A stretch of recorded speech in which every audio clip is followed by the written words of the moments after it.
I-Maid stretched lazily on the plush king-size bed in the master bedroom of their mansion. Still dressed in her silk nightgown, scrolling through Instagram on her iPhone 16 Pro Max. Everything around her reeked of money, from the imported Persian rug beneath her feet to the gold-plated vanity mirror on the wall. Life was good. No life was perfect. She scrolled through Instagram, double-tapping on the posts of her fellow rich housewives, admiring their vacation pictures, designer outfits, and expensive shopping hauls. Her mouth opened wide in surprise as she scrolled past an influencer flaunting a Hermes Birkin bag with a caption, "Another shopping spree in Paris, because why not? A queen deserves luxury." I-Maid sighed dramatically. "It's been almost 2 months since my last trip. I am due for another shopping spree in Dubai." Just as she was about to DM her travel agent, a soft knock sounded at the door. "Madame, good morning," came the timid voice of her maid Felicia. I-Maid, who was still absorbed in her phone, barely acknowledged her. "What is it?" "Your breakfast is ready, ma." I-Maid yawned and stretched like a spoiled cat. "Okay, bring it here." Felicia came in with a silver tray filled with a steaming cup of I-Maid's special tea, a buttered croissant, and freshly squeezed orange juice. I-Maid sat up and took a sip of the tea, but immediately frowned. "What is this?" she snapped. Felicia froze. "Ma, this tea is not hot enough. Do you expect me to drink this nonsense?" Felicia trembled. I thought it was the right temperature, madame." I-Maid pushed the tray aside. "Take this nonsense away and bring me another one. Make sure it is exactly 75 degrees. Yes, madame." Felicia hurried away, not wanting to risk further insults. I-Maid sighed dramatically and returned to her phone.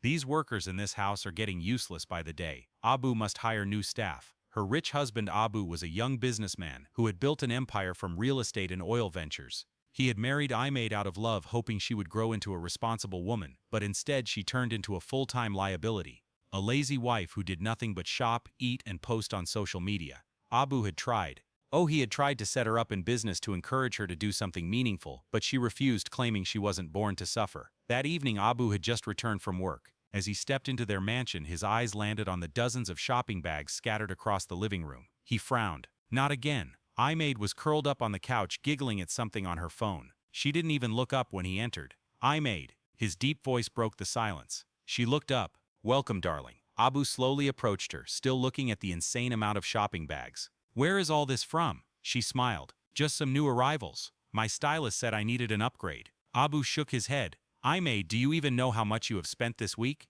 I-Maid shrugged. "What is the big deal? It's not like you can't afford it." "That is not the point." Abu spat out. "I-Maid, you've spent 10 million naira in the past 5 days alone." I-Maid rolled her eyes. "And so?" Abu rubbed his forehead. "Do you ever think about saving, investing, doing something meaningful with your time?" I-Maid laughed. "Darling, that is why I married a rich man. To enjoy life. You make the money, I spend it. It's a win-win." Abu stared at her, speechless. He had always known that I-Maid was spoiled, but this was pure irresponsibility. "I have tried, I-Maid," he said slowly. "I have tried to set up businesses for you. I got you a salon, a fashion line, a supermarket." I-Maid frowned. "God forbid me sitting in a shop from morning to night like a common woman. Never." Abu looked at her unbelievably. "I-Maid, do you think money falls from the sky?" She stood up and placed her hands on her hips. "Abu, let's be realistic here. You are a billionaire. Why should I stress myself when I can just enjoy my life?" Abu sighed. "That is the problem. You don't want stress, but life can be unpredictable. You need to learn responsibility." "Okay, what if something happens to me?" Abu asked.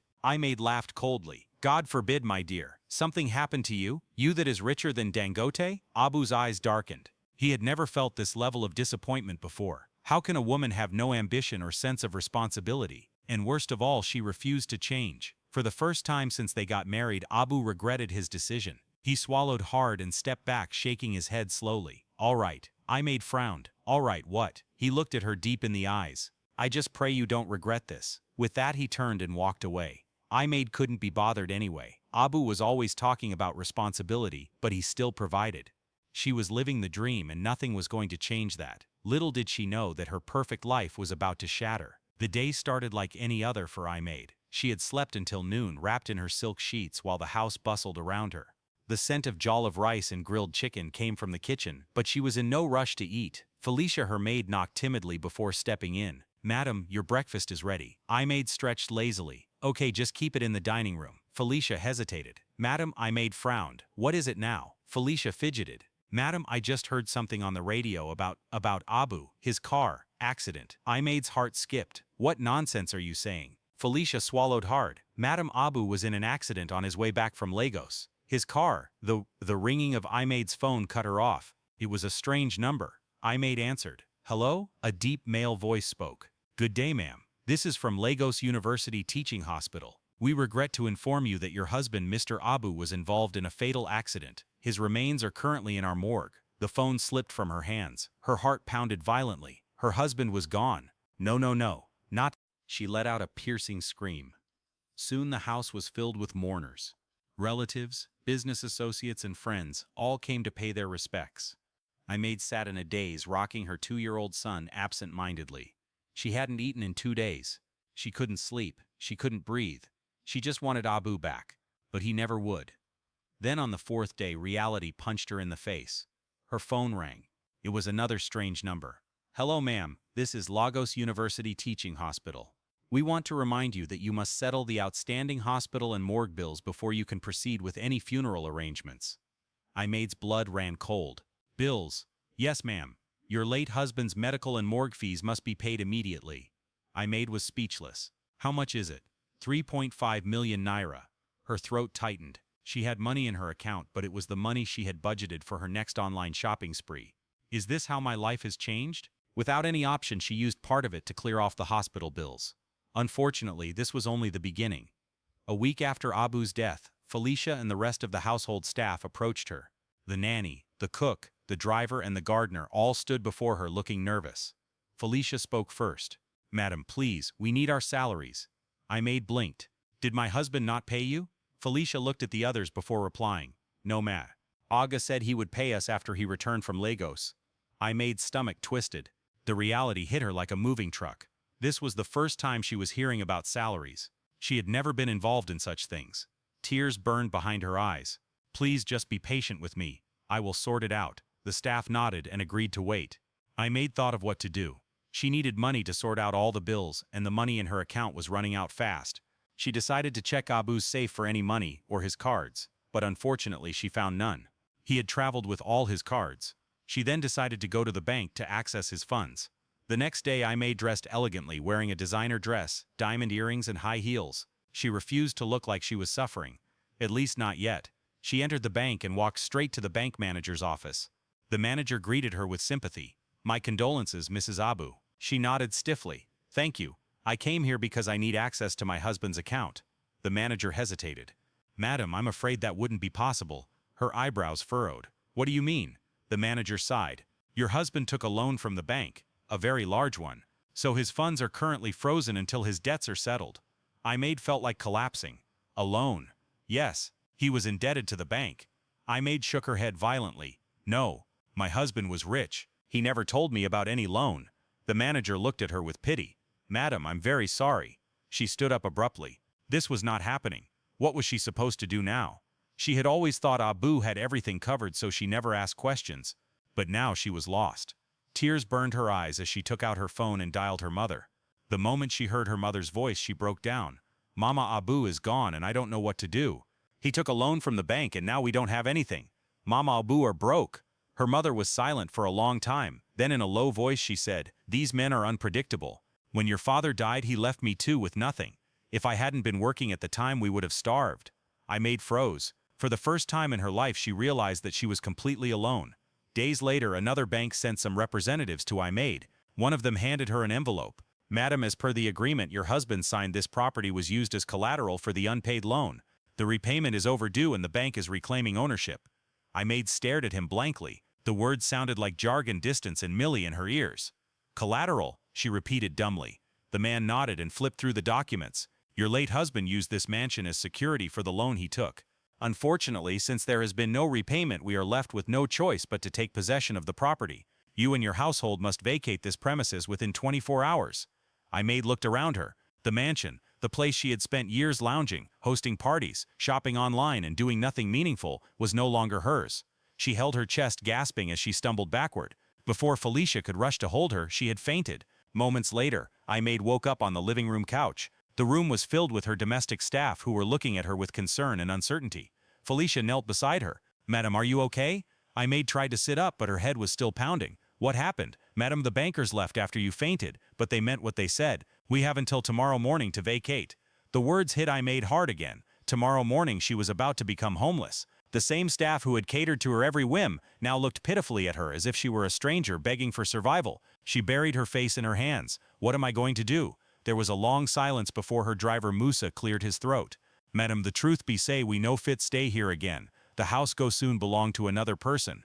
One by one the workers nodded silently and began gathering their belongings. Felicia too joined in. "Madam, I want to stay, but I have a younger brother to take care of. I need to find another job quickly." Aimee looked at them confused. She wanted to beg them to stay. She wanted to tell them that she would find a way to pay them to keep them employed.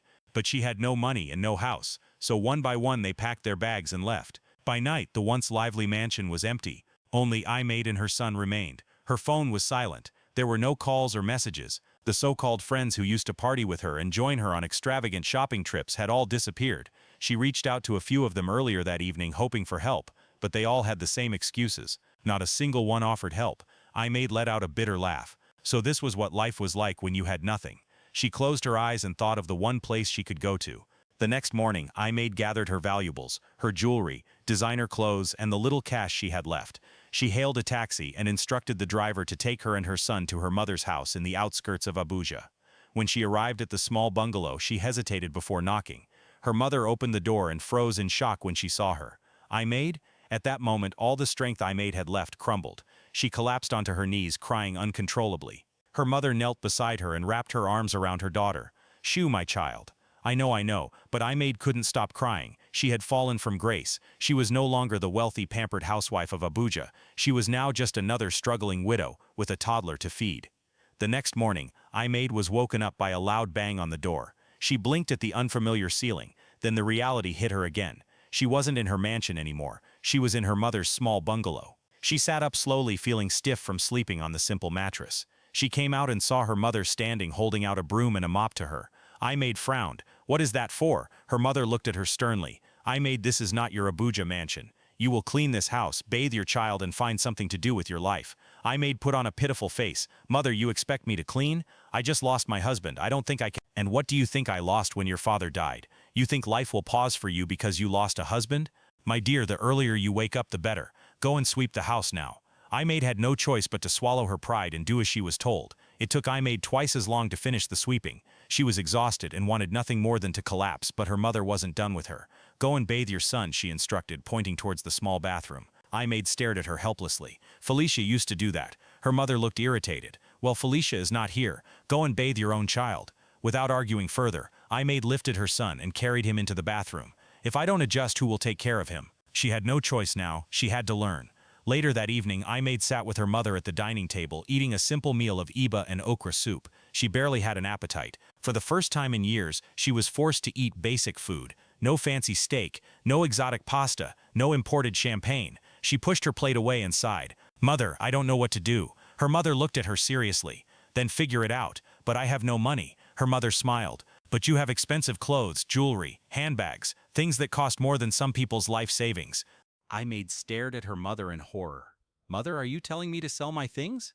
Her mother shrugged. "No. Maybe you can just sit there and starve." Aimee's throat burned. She turned and looked at her son, who was sleeping peacefully on the couch, and she realized she had no choice. She had to provide for him.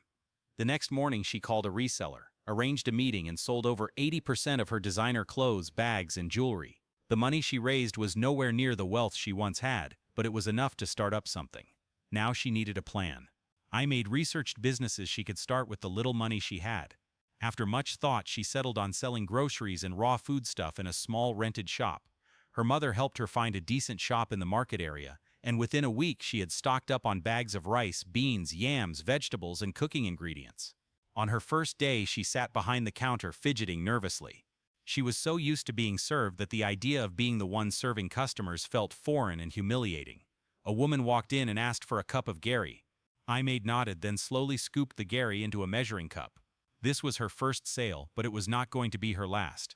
Slowly business picked up and Aimee became more comfortable at it. 2 months later, Aimee had completely transformed. She now woke up early, went to the market to restock goods, handled customers well, and managed her little business with wisdom. She had learned to budget, to save, and to be accountable. She had even saved up enough money for Abu's final burial ceremony. With the help of her mother, she made the arrangements, and the date was fixed. On the day the cemetery was filled with people, her former house staff, friends and family had gathered for the somber event. But then something unexpected happened. As they waited for the coffin to be opened, a loud scream erupted from the back of the crowd. Aimee turned sharply and her breath seized. It was Abu. He was walking towards them alive and without any blemish. Aimee fainted. "Water! Bring water!" someone shouted. Aimee jerked up and blinked rapidly, trying to understand her surroundings. When her eyes finally focused, she saw him again. Abu, her husband. No, her dead husband. He was standing right before her. She screamed and wanted to run, but Abu held her back. "Aimee, calm down. Stay away from me. You are dead. We saw the accident. Your body was destroyed." The crowd murmured in confusion.